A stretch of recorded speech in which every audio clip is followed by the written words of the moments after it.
1943년 1월 30일 11시 18분 한스 힐리 히스 1등 중위는 조종석 캐노피를 통해 밖을 응시했습니다. 그는 불가능한 것을 보았습니다. 나무로 된 항공기였습니다. 그 항공기는 시속 390 마일로 비행하고 있었습니다. 그 비행기는 대낮에 베를린 상공을 날고 있었습니다. 힐리 히스는 25살이었습니다. 그는 47회의 전투 임무를 완수하고 11대를 격추했습니다. 그러나 이 불가능한 항공기는 존재해서는 안 되는 것이었습니다. 그의 포케불프 190 전투기는 최고 속도 시속 408마일에 도달할 수 있었습니다. 이를 위해서는 엔진이 비명을 지르며 스로틀을 최대로 밀어 넣어야 했습니다. 하지만 이 영국 항공기는 터무니없는 합판 구조로 날개 달린 가구처럼 보였습니다. 그것은 마치 힐리 히스가 정지해 있는 것처럼 25,000피트 상공에서 그에게서 멀어져 갔습니다. 힐리 히스에게는 침입기가 구름 속으로 사라지기 전까지 22초밖에 없었습니다. 그 침입기는 독일 국회 의사당 상공으로 향하고 있었습니다. 모든 요격기 규정은 추격과 파괴를 의무화했습니다. 그는 어쨌든 그 규정을 따르려고 노력했습니다. 모스키토는 구름 속으로 사라졌습니다.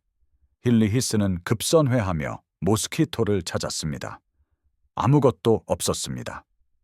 그것은 사라졌습니다. 그 비행기는 3시간 안에 영국으로 돌아갈 것이었습니다. 마치 아무 일도 없었던 것 같았습니다. 어떤 폭격기도 대낮에 베를린을 공격한 적이 없었습니다. 4년간의 전쟁 동안 단 한 번도 없었습니다. 영국은 1943년에만 수도 야간 공습을 시도하다가 60대의 폭격기를 잃었습니다. 여기에는 랭커스터, 헬리팩스, 그리고 스털링 폭격기가 포함되었습니다. 이들은 10,000파운드의 폭탄과 7명의 승무원을 태운 4개의 엔진을 가진 중폭격기였습니다.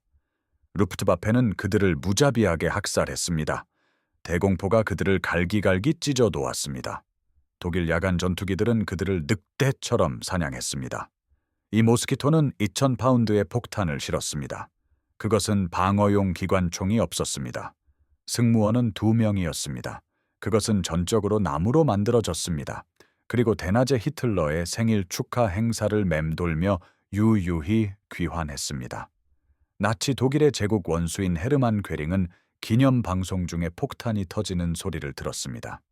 그는 당시 국영 라디오에서 연설 중이었습니다. 그는 분노로 얼굴이 붉어졌습니다.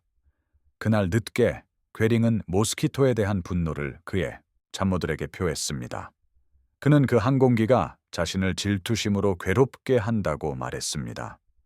괴링은 독일보다 알루미늄을 더 여유 있게 구할 수 있는 영국이 아름다운 목재 항공기를 만들었다고 지적했습니다. 그는 영국의 모든 피아노 공장이 그것들을 만드는 것처럼 보인다고 언급했습니다. 더욱이 영국은 이제 그 속도를 훨씬 더 빠르게 만들었습니다. 독일이 이 불가능한 항공기를 어떻게 모방하려 했고 처참하게 실패했는지 보고 싶다면 지금 바로 좋아요 버튼을 눌러주세요. 그것은 유튜브에 이 이야기를 더 많은 사람들이 듣도록 보여달라고 요청합니다. 그 계산은 단순히 맞지 않았습니다.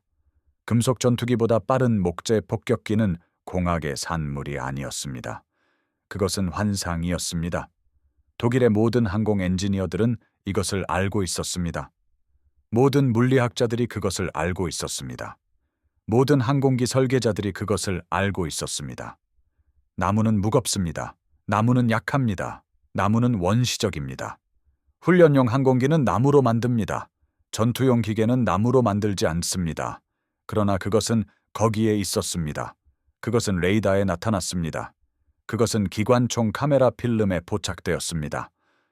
독일군이 마침내 한 대를 격추했을 때 그 잔해는 점령된 프랑스 전역에 흩어졌습니다.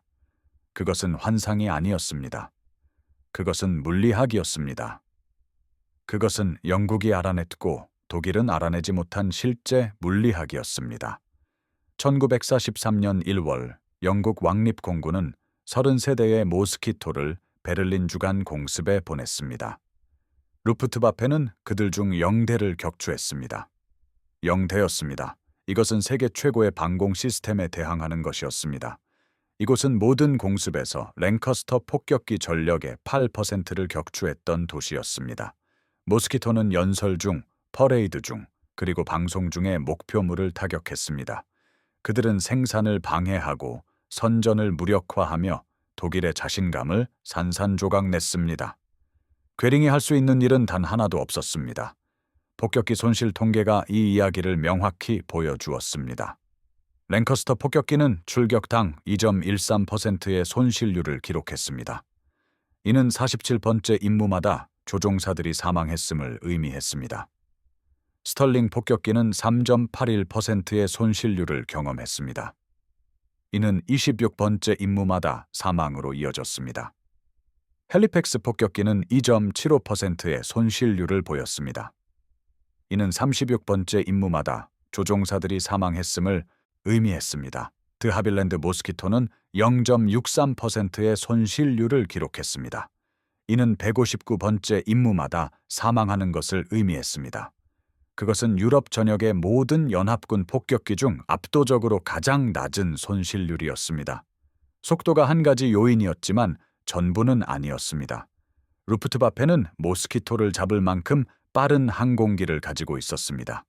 예를 들어 포케불프 190D는 시속 426마일에 도달할 수 있었습니다. 메서슈미트 260이 제트기는 시속 540마일에 달할 수 있었습니다. 이 독일 전투기들은 종종 모스키토를 따라잡았습니다. 그들은 무기를 발사했습니다. 그러나 그들은 자신들의 기관포탄이 나무 동체를 찢고 지나가는 것을 보았습니다. 손상에도 불구하고 모스키토는 계속 비행했습니다. 그것은 계속 가속했습니다. 그것은 또한 계속 도망쳤습니다. 무언가 잘못되었습니다.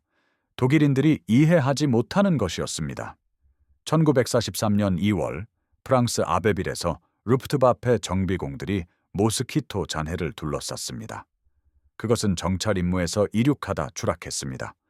그 항공기의 일련 번호는 DZ414였습니다.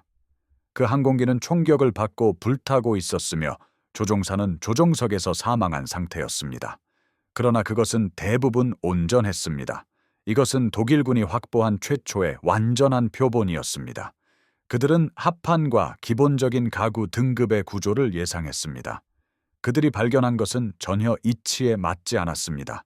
동체는 못으로 박혀 있지 않았습니다. 그것은 나사로 고정되어 있지 않았습니다. 그것은 볼트로 고정되어 있지 않았습니다. 그것은 접착되어 있었습니다. 전체 항공기는 접착제로 고정되어 있었습니다. 나무층들은 폼처럼 느껴지지만 무게가 나가지 않는 코어로 샌드위치처럼 결합되어 있었습니다. 그것은 발사나무였습니다. 이것은 어린이용 모형 비행기 재료였습니다. 이 재료가 시속 400마일로 3만 피트를 비행하는 전투기에 사용된 것입니다. 루프트바페 테스트 파일럿인 베르너 바움바흐 대위는 직접 잔해를 조사했습니다. 그는 동체 표면의 이음새를 잡아당겼습니다. 그는 3개의 층을 발견했습니다. 외부 자작나무 합판, 중간 발사 코어, 그리고 내부 자작나무 합판이었습니다. 총 두께는 22mm였습니다. 그는 그 층들을 분리하려고 시도했습니다. 접착제가 떨어져 나가기 전에 나무 자체가 부러졌습니다. 그때 무언가가 명확해졌습니다. 접착제가 나무보다 더 강했습니다. 그것이 모든 것을 바꾸었습니다. 금속 항공기는 리벳에 의존했습니다. 그들은 수천 개의 리벳을 사용했습니다. 각각의 리벳은 응력 지점이었습니다. 그것은 잠재적인 파손 지점이었습니다. 균열이 시작될 수 있는 지점이었습니다. 영국 정보부는 융커스 88 항공기가 89,000개의 리벳으로 고정되어 있다고 추정했습니다. 그것은 89,000개의 약점이었습니다. 모스키토는 0개였습니다. 목재 라미네이트는 전체 구조의 응력을 분산시켰습니다. 집중된 하중 지점은 없었습니다. 재료를 손상시키는 리벳 구멍도 없었습니다. 그 접착제는 어떤 금속 에어프레임보다 가볍고 강하며 손상에 더 잘 견디는 모노코크 구조를 만들었습니다. 기관포탄이 나무에 큰 구멍을 냈습니다. 그러나 손상 주변의 구조는 온전하게 유지되었습니다. 응력이 재분배되었습니다. 항공기는 계속 비행했습니다. 독일 항공연구소의 독일 엔지니어들은 잔해에서 채취한 샘플을 분석했습니다. 그 접착제는 인장 강도 5200파운드 제곱인치 당으로 테스트되었습니다. 잉글리시 애쉬 목재는 4800파운드 제곱인치 당으로 테스트되었습니다. 그 접착제는 말 그대로 접합하는 재료보다 더 강했습니다. 그것은 불가능했습니다. 그러나 수치는 거짓말을 하지 않았습니다. 그들은 화합물을 식별하려고 노력했습니다. 그것은 페놀 포르말데히드 계열이었습니다. 아마도 요소 포르말데히드였을 것입니다. 아마도 레조르시놀이었을 수도 있습니다. 영국인들은 그것을 에어로라이트 306이라고 불렀습니다. 그것은 덕스포드의 에어로 리서치 리미티드에서 노먼드 브루인에 의해 개발되었습니다. 특허는 1937년에 출원되었습니다. 그것은 1940년부터 사용 가능했습니다. 그것은 이국적인 것이 아니었습니다. 그것은 비밀도 아니었습니다. 그것은 단지 더 나은 화학 기술이었습니다. 독일인들은 카제인 접착제를 사용하고 있었습니다. 이것들은 건조한 기후에서는 잘 작동하는 우유 기반 접착제였습니다. 그러나 습한 환경에서는 실패했습니다. 열대지방의 더위에서는 그것들은 녹아버렸습니다. 영국은 온도나 습도의 영향을 받지 않는 합성수지 접착제를 개발했습니다. 그 접착제는 열과 압력으로 경화되어 나무 섬유 자체보다 강한 분자 결합을 형성했습니다. 그것은 전쟁의 판도를 바꾸는 돌파구였습니다. 그것은 레이다와 같았습니다. 그것은 노르덴 폭격 조중형과 같았습니다. 그것은 성형 작약과 같았습니다. 그것은 간단했습니다. 뒤늦게 생각하면 명백했습니다. 그 영향은 혁명적이었습니다. 괴링은 즉시 독일 모스키토를 원했습니다. 그는 포케불프의 수석 디자이너인 쿠르트 탱크에게 그것을 만들도록 명령했습니다. 탱크는 항의했습니다. 목재 구조는 포케불프의 전문 분야가 아니었습니다. 금속 항공기가 그들의 전문이었습니다. 그 회사는 첨단 접착제에 대한 경험이 없었습니다. 그들은 목재 모노코크 구조를 생산하기 위한 인프라가 없었습니다. 인력은 필요한 기술을 가지고 있지 않았습니다. 괴링은 상관하지 않았습니다. 그는 어쨌든 그것을 만들라고 명령했습니다.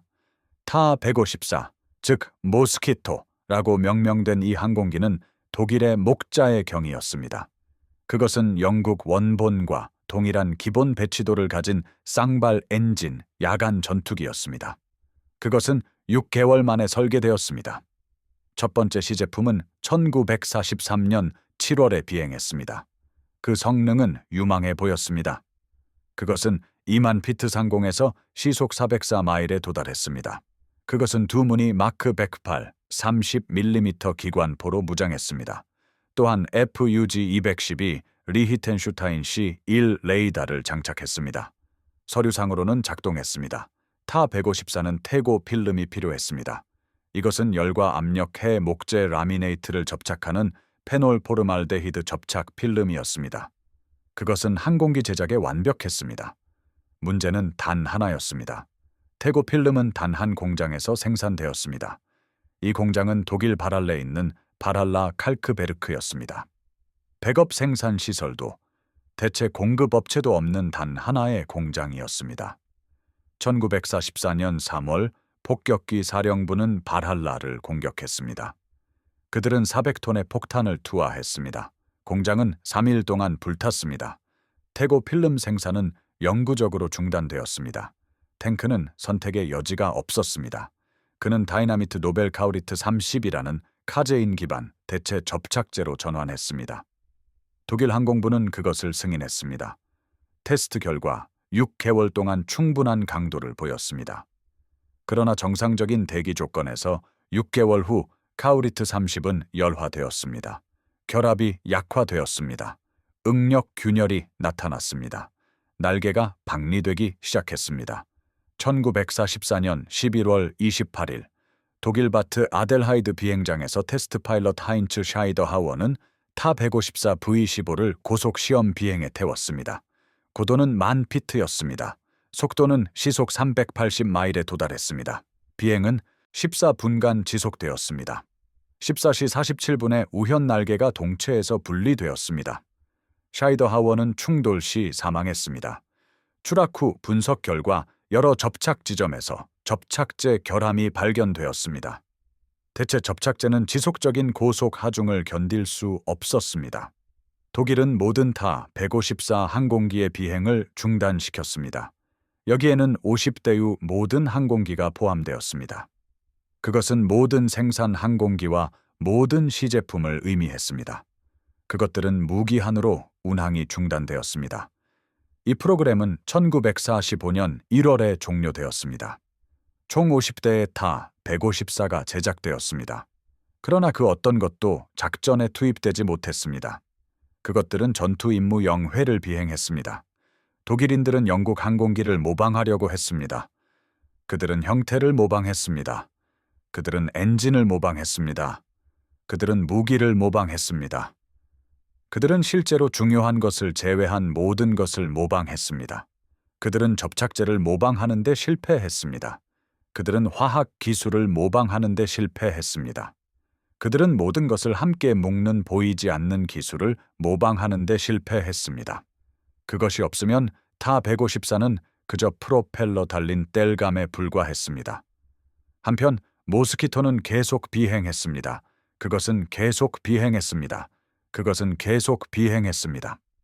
1942년 5월 31일 105 비행대대의 모스키토 4대가 네덜란드 해안을 넘었습니다. 이들은 레이더망에 걸리지 않기 위해 파도 위 고도인 50피트 상공을 비행했습니다. 이들의 표적은 250마일 떨어진 곳에 대낮에 있었습니다. 이것은 영국 왕립공군의 첫 번째 천대 폭격기 공습이었습니다.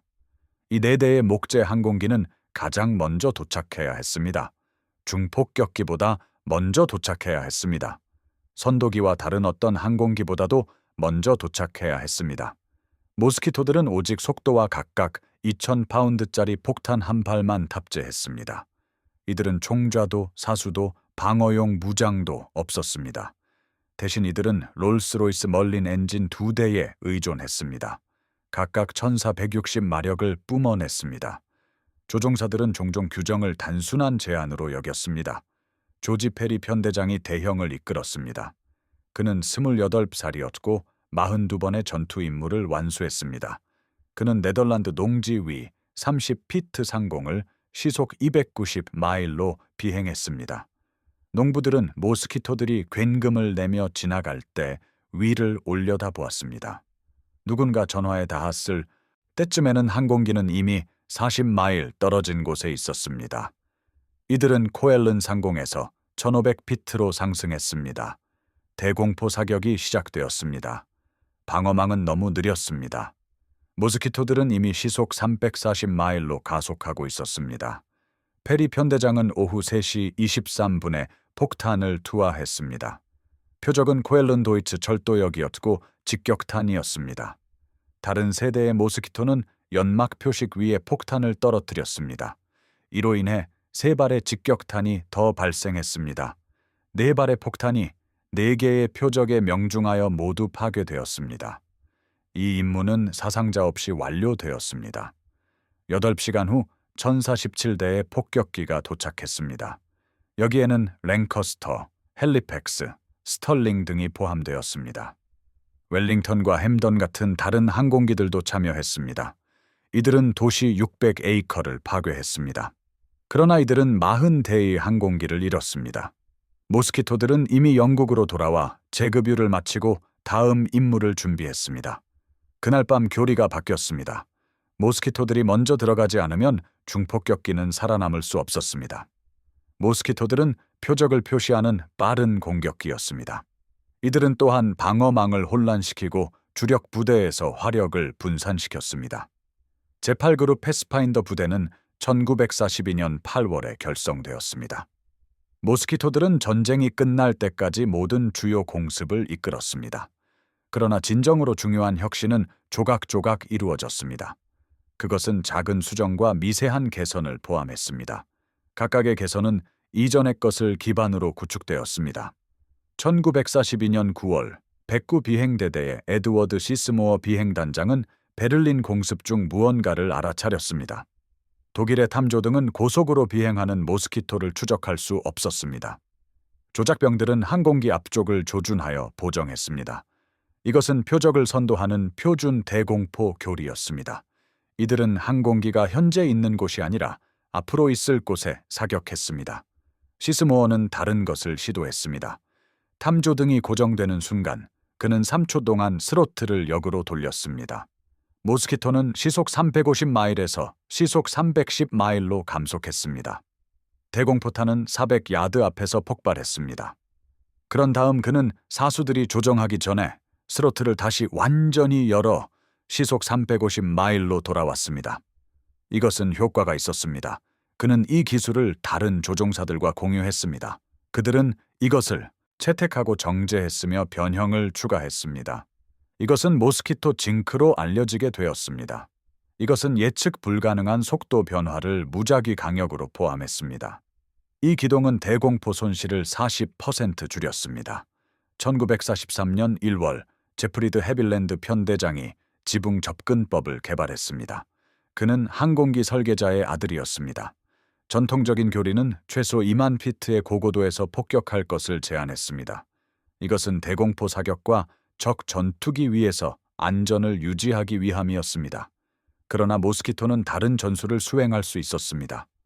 50피트로 접근한 다음 표적에서 10마일 떨어진 곳에서 1500피트로 상승할 수 있었습니다. 조종사들은 시속 300마일의 수평 비행으로 폭탄을 투하했습니다. 그런 다음 방어망이 반응하기 전에 지붕 높이로 다시 급강하했습니다. 이 기동의 총 노출 시간은 단 90초였습니다. 이 접근법은 정밀한 항법, 찰나의 타이밍, 그리고 강철 같은 담력을 요구했습니다. 이것은 또한 모스키토를 거의 요격 불가능하게 만들었습니다. 독일 전투기들은 모스키토를 따라잡기 위해 충분히 빠르게 급강하할 수 없었습니다. 대공포 사격은 항공기를 추적할 만큼 충분히 빠르게 회전할 수 없었습니다. 누군가 반응할 때쯤에는 모스키토는 이미 사라졌습니다. 1944년 2월 18일 프랑스 아미eng에서 제리코 작전이 시작되었습니다. 이 임무는 모스키토 승무원들이 배운 모든 것에 시험되었습니다. 게슈타포는 아미eng 감옥에 700명의 포로를 수감했습니다. 여기에는 프랑스 저항군 대원, 연합군 요원, 그리고 처형 예정인 민간인들이 포함되었습니다. 감옥벽은 20피트 두께의 돌과 콘크리트로 만들어졌습니다. 고고도에서 어떤 폭탄도 이 벽을 관통할 수 없었습니다. 그러나 정밀한 저고도 공격은 효과가 있을 수 있었습니다. 이것은 조종사들이 충분히 숙련되었을 경우에만 성공할 수 있었습니다. 퍼시피카드 비행단장이 140 비행단의 모스키토 18대를 이끌었습니다. 임무는 각각 6대의 항공기로 구성된 3개의 편대로 이루어졌습니다. 첫 번째 편대는 외벽을 타격하기로 했습니다. 두 번째 편대는 경비 건물들을 노렸고 세 번째 편대는 내벽을 표적으로 삼았습니다. 이 작전에서는 타이밍이 완벽해야 했습니다. 10초 일찍 도착하면 아군을 공격하는 것을 의미했습니다. 10초 늦게 도착하면 독일군이 돌파구를 강화할 시간을 주었습니다. 이들은 영국 해협을 가로질러 100피트 고도를 비행했습니다. 눈보라가 시야를 400야드로 줄였습니다. 대형 비행은 전적으로 계기판에 의존했습니다. 이들은 정확히 12시 1분에 프랑스 해안을 넘었습니다. 이들은 100피트 고도와 대형을 유지하며 표적까지 40마일을 남겨두고 있었습니다. 12시 3분 토니 위컴 소위는 표적이 보인다고 알렸습니다. 모스키토들은 공격 대형으로 흩어졌습니다. 피카드의 편대는 1000피트로 상승한 다음 기체를 뒤집어 35도 각도로 감옥으로 급강하했습니다. 선두 모스키토는 12시 4분 23 최 500파운드 폭탄을 투하했습니다. 이 폭탄들은 11초 지연 신관을 가지고 있었습니다. 항공기는 육지 포스의 중력을 견디며 급상승했고 1500피트로 다시 상승했습니다. 외벽은 12시 4분 34초에 폭발했습니다. 이로 인해 40피트 폭의 돌파구가 생겼고 연기와 파편이 200피트 높이로 치솟았습니다. 위컴의 편대는 18초 후에 급강하하여 경비대 막사를 노렸습니다. 이들은 4번의 직격탄을 성공시켜 건물을 붕괴시켰습니다. 독일 병사들은 혼란과 공황 속에서 엄폐물로 도망쳤습니다. 아무도 포로들을 감시하지 않았습니다. 밥 아이어데일 편대장이 3번째 편대를 이끌었습니다. 이들은 내벽을 타격해야 했지만 외벽의 돌파구는 이미 효과적이었습니다. 포로들은 이미 연기 속을 뚫고 달아나고 있었습니다. 아이어데일은 세 번째 공격을 중단하는 중대한 결정을 내렸습니다. 대신 그의 항공기는 경비탑을 기총 쏘사했습니다. 이 조치는 독일군을 꼼짝 못하게 만들었고 포로들에게 탈출할 시간을 주었습니다. 6대의 모스키토 모두 50피트 고도에서 기총 쏘사를 감행했습니다. 20mm 기관포 사격이 감옥 마당을 휩쓸었습니다. 독일군은 엄폐물을 찾아 몸을 던졌고 경비탑은 산산조각 났습니다. 90초 동안 아무도 방역하지 못했습니다. 이것은 90초의 혼란과 기회를 만들어냈습니다. 258명의 포로가 탈출했습니다. 이들 중 79명은 저항군에 합류했습니다. 이들은 디데이를 위한 중요한 정보를 제공했습니다. 여기에는 이름, 숫자, 독일 방어 진지, 그리고 부대 식별 정보가 포함되었습니다. 이 공습은 100배 이상의 가치를 했습니다. 그러나 이 임무는 대가를 치렀습니다. 모스키토 2대가 손실되었습니다. 피카드의 항공기는 표적 상공에서 대공포 사격을 맞았습니다. 아미엥 북쪽 3마일 지점에 추락하여 2명의 승무원 모두 사망했습니다. 앨런 맥리치 소위는 탈출 비행 중 전선에 부딪혔습니다. 그의 항공기는 산산조각 났고 생존자는 없었습니다. 모스키토 승무원들은 그러한 임무의 대가를 알고 있었습니다. 그들은 그럼에도 불구하고 그 대가를 치렀습니다. 이 항공기가 독특한 결과를 달성할 수 있었기 때문입니다. 이것이 진정으로 중요한 것들이었습니다. 1945년 3월 21일 덴마크 코펜하겐에서 카르타고 작전이 시작되었습니다. 게슈타포는 코펜하겐 시내 본부인 쉘하우스에 덴마크 저항군 지도자들을 구금했습니다. 쉘하우스는 철근 콘크리트 6층짜리 건물이었습니다. 양쪽에는 병원이 있었고 민간인 건물들로 둘러싸여 있었습니다. 학교는 불과 한 블록 떨어져 있었습니다. 이 임무는 오차 없이 정밀 폭격을 요구했습니다. 140 비행단의 21대의 모스키토가 이 임무에 배정되었습니다. 이들은 아미엥과 동일한 전술을 사용하여 7대의 항공기로 3개의 편대를 이루어 비행했습니다. 그러나 이 임무는 쉘하우스가 도시 한가운데에 위치해 있었기 때문에 더 어려웠습니다. 접근 회랑은 좁았고 양쪽에 80피트 높이의 건물들이 솟아 있었습니다. 모스키토들은 그 사이를 뚫고 60피트 폭의 표적에 폭탄을 떨어뜨려야 했습니다. 이들은 또한 민간인들을 공격하지 않고 탈출해야 했습니다. 첫 번째 편대는 오전 11시 15분에 북서쪽에서 접근했습니다. 이들은 코펜하겐 항구 위 50피트를 비행했습니다. 항공기는 표적에서 1마일 떨어진 곳에서 500피트로 상승했습니다. 이들의 급강하 각도는 20도였고 폭탄 투하 고도는 100피트였습니다. 폭탄은 11시 16분 34최 쉘하우스를 강타했습니다. 첫 3층이 붕괴되었고 게슈타포 본부는 파괴되었습니다. 55명의 독일 병사들이 사망했습니다.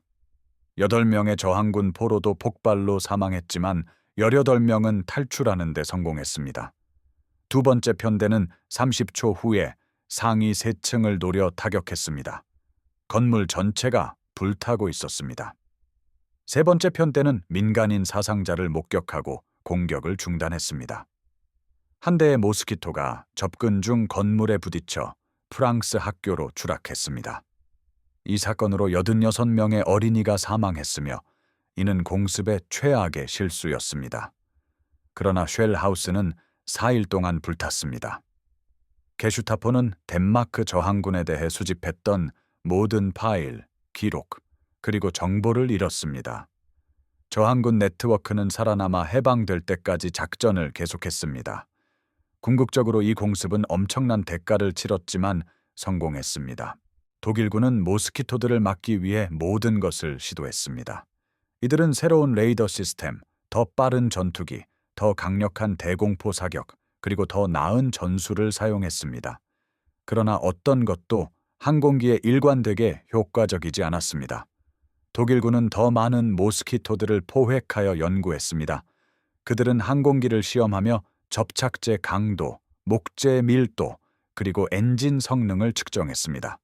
그들은 또한 건설 기술을 분석했습니다. 독일군은 모스키토가 어떻게 작동하는지 정확히 알고 있었지만 복제할 수는 없었습니다.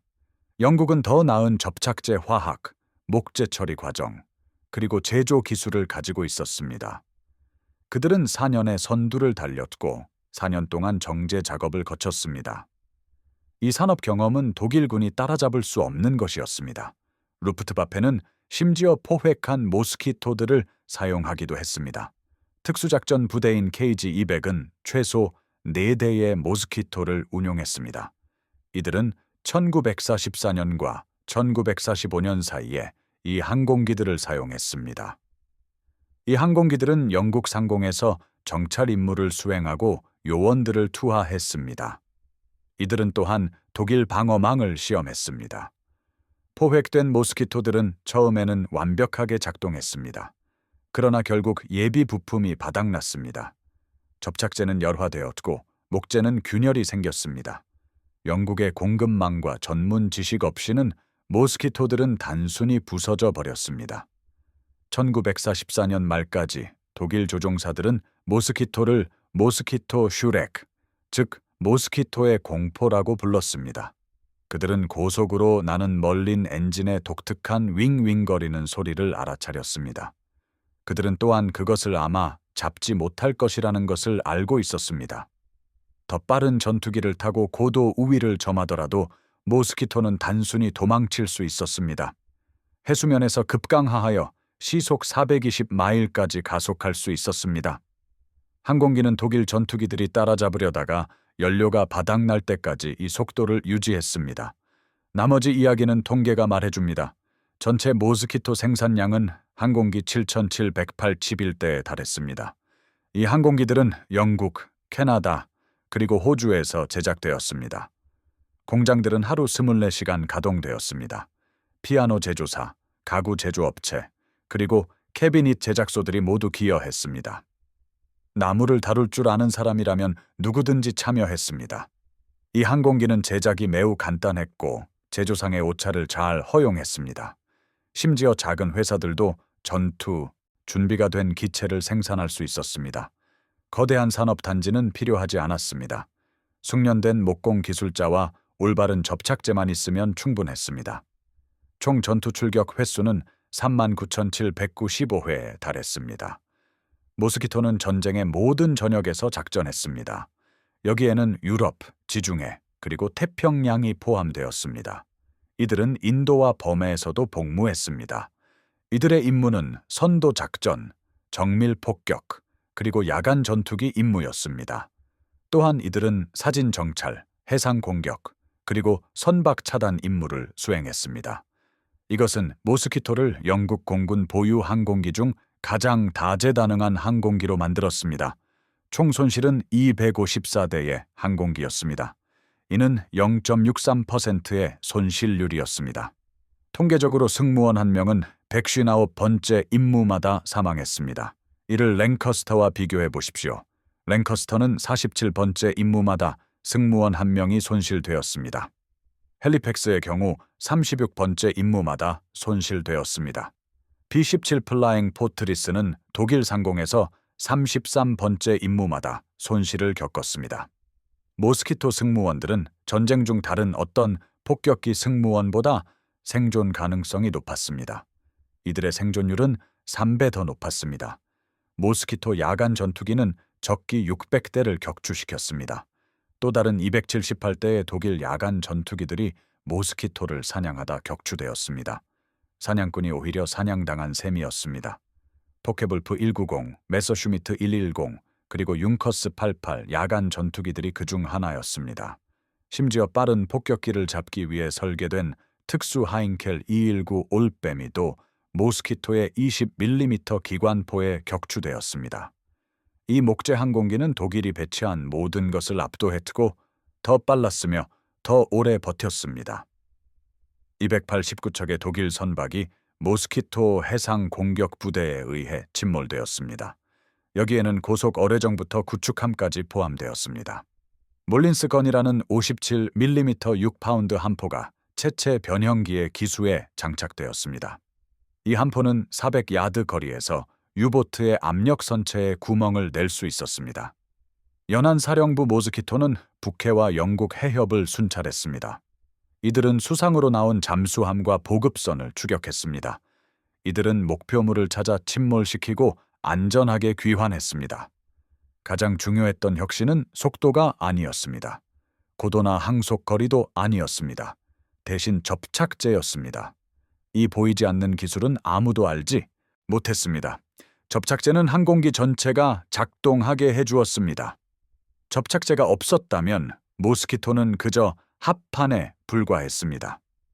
접착제가 있었기에 모스키토는 전쟁 중 톤당 가장 효과적인 폭격기가 되었습니다. 이 항공기는 손실된 항공기 한 대당 다른 어떤 비행기보다 더 많은 폭탄을 투하했습니다. 또한 승무원 시간당 더 많은 임무 성공률을 달성했습니다.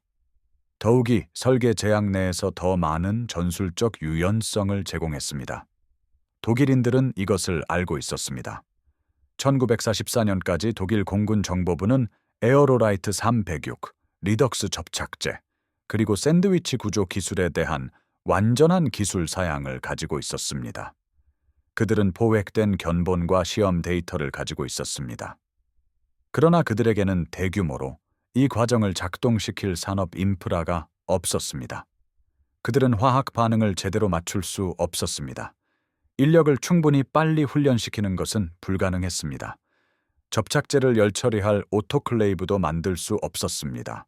연합국의 봉쇄는 보급로를 차단하여 특수 목재를 조달하는 것을 불가능하게 만들었습니다. 여기에는 에콰도르 발사나무, 캐나다 자작나무, 그리고 알래스카산 시트카 스프루스가 포함되었습니다. 영국은 먼저 공급망을 구축했습니다. 그리고 나서 항공기를 만들었습니다. 독일은 항공기를 먼저 만들려고 시도했습니다. 하지만 그들은 필요한 기반이 부족하여 실패했습니다. 그것이 흔히 간과되는 교훈입니다. 혁신은 단순히 발명이 아닙니다. 그것은 인프라입니다. 견고한 공급망, 훈련된 인력, 그리고 산업 생산 능력을 포함합니다. 이러한 생산 능력은 오랜 세월에 걸쳐 구축되어야 합니다. 모스키토가 성공한 이유는 영국이 1930년대 첨단 접착제 개발에 투자했기 때문입니다. 그들은 또한 목재 처리 기술을 향상시키고 캐비닛 제작자들을 훈련시켰습니다. 영국은 연변방 전역의 목재 공급 업체들과 강력한 관계를 구축했습니다. 전쟁이 발발했을 때 모든 필요한 요소들이 제자리에 있었습니다. 엔지니어들은 단순히 그것들을 조립하여 혁명적인 항공기를 만들었습니다. 제프리드 해빌랜드는 이 중요한 점을 이해했습니다. 그가 1938년에 모스키토를 제안했을 때 항공부는 그것을 거부했습니다.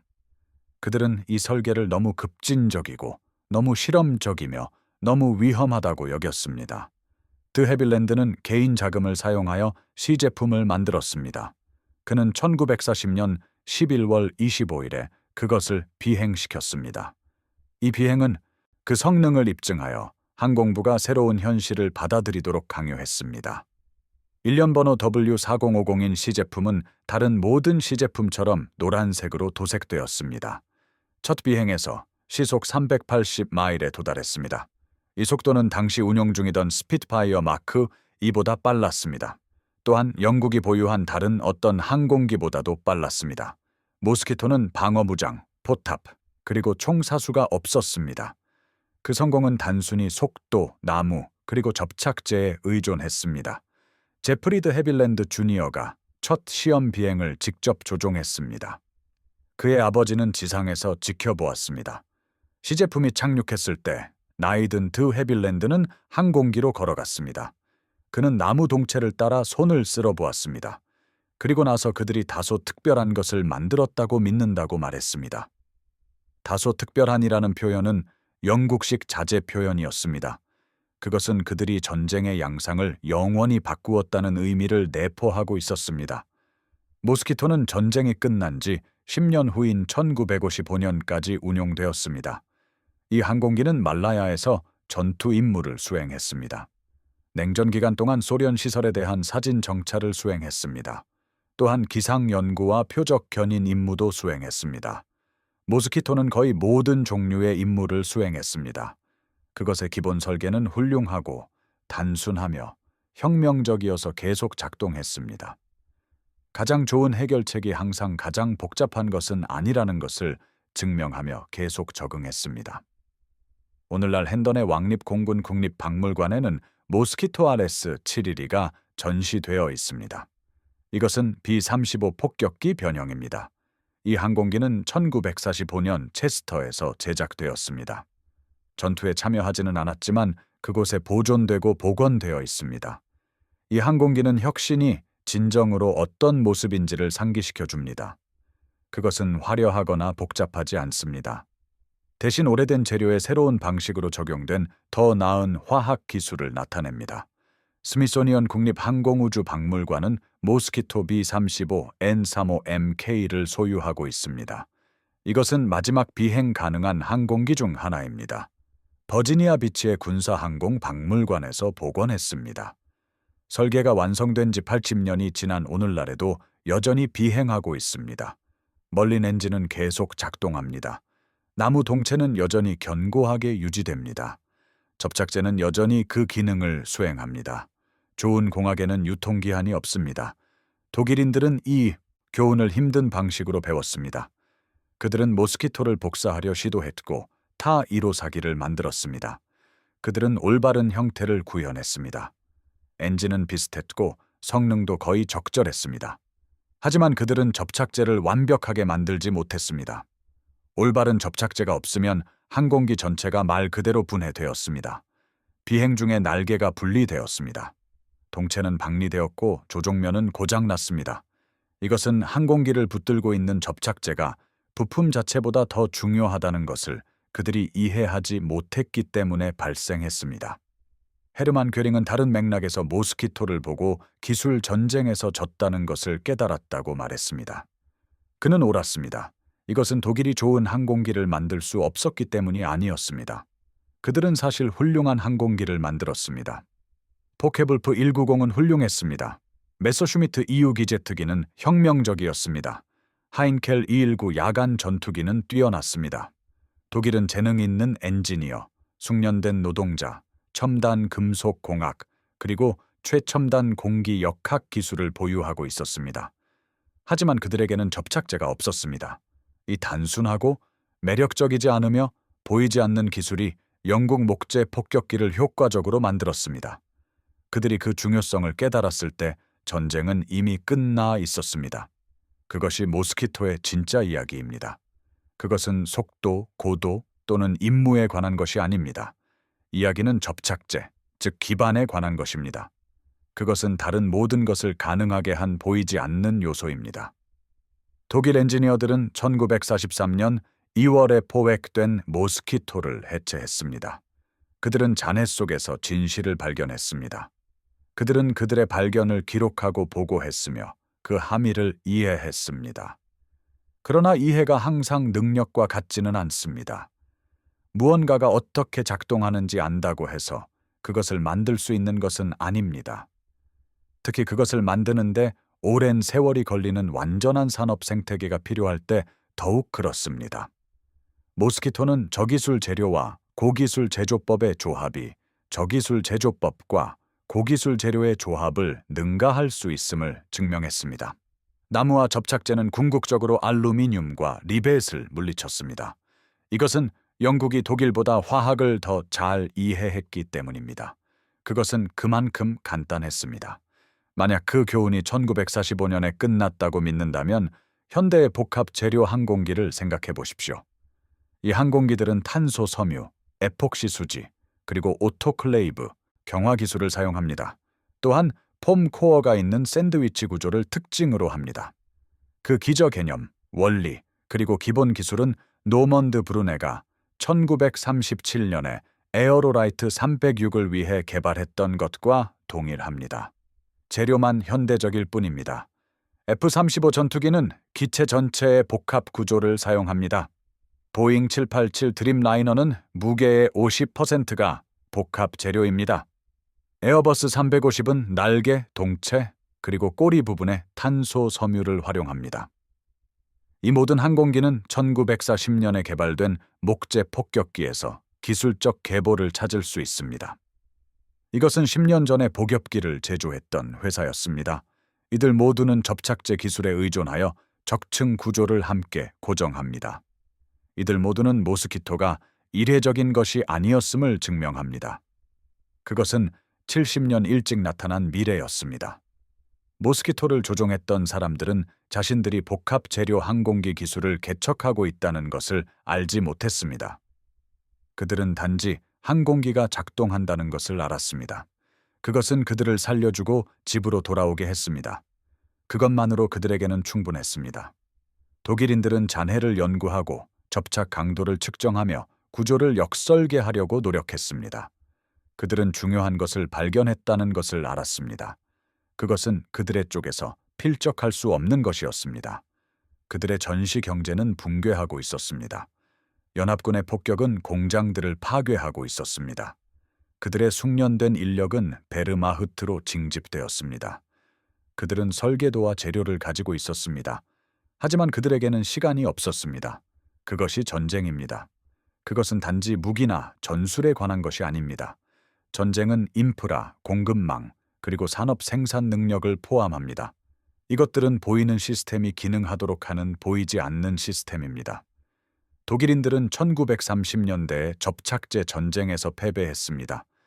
이것은 영국 화학자들이 더 나은 합성 수지를 개발했을 때 일어났습니다. 그들은 1942년에 다시 패배했습니다. 왜냐하면 충분한 접착제 공장이 부족했기 때문입니다.